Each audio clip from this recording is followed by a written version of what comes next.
I'm an equity salesperson. As you can see, I work on a large floor. My job is to basically buy and sell shares to institutional clients. We're licensed to deal with institutional clients. Basically, our job is to understand financial markets, understand companies, and interlink the two. The clients we speak to are essentially institutional money managers, so they would deal for pension funds and the like, and also some charities. So our job is essentially to understand companies and how they operate in the financial markets. What we do is we speak to the fund managers. Our job is to distill information from Bloomberg, which you see here, as well as emails, and then also talking to our analysts. We put everything together and distill sort of clear ideas, which we transfer over to the fund managers. The way we communicate with fund managers essentially is the fund managers effectively what they do is if they like your particular idea, they'll do some more work on the idea, and if they think you've given them a good idea, they will pay you. They pay you by executing through the particular trading desk, and we will get the order. I work as a specialist salesperson. In my particular case, I deal on mining. My colleague who sits next to me talks on oil and gas, but there are various generalists on the floor who are effectively country specific.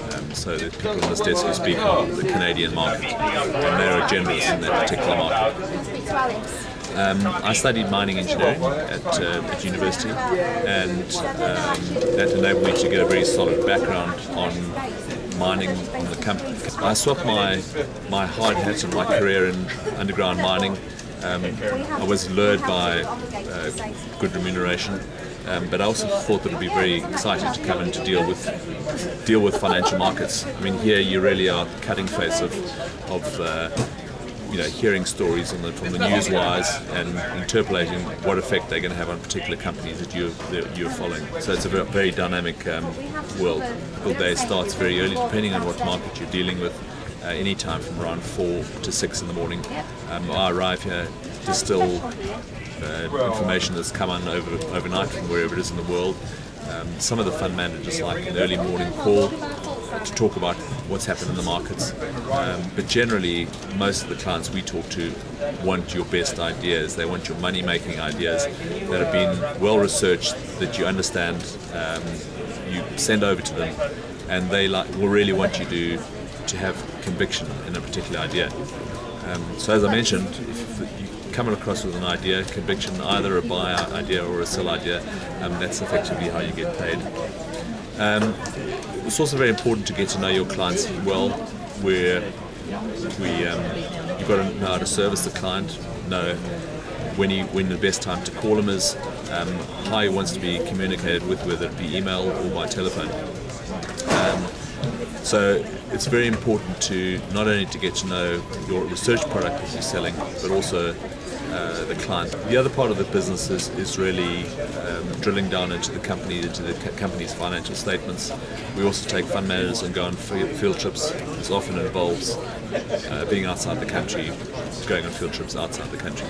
The positives are, being in a dynamic environment.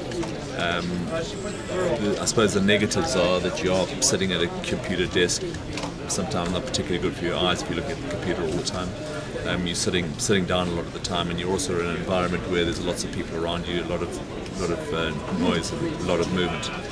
Quite often when you're talking to fund managers, you can put in 20 calls and send numerous emails and have absolutely no response because you're not actually dealing with the clients being live. So I think that's one of the sort of downsides. I think the three key things about this job is, first of all, having very good personal skills, being able to get to grips with a particular idea and convey it with conviction to a client.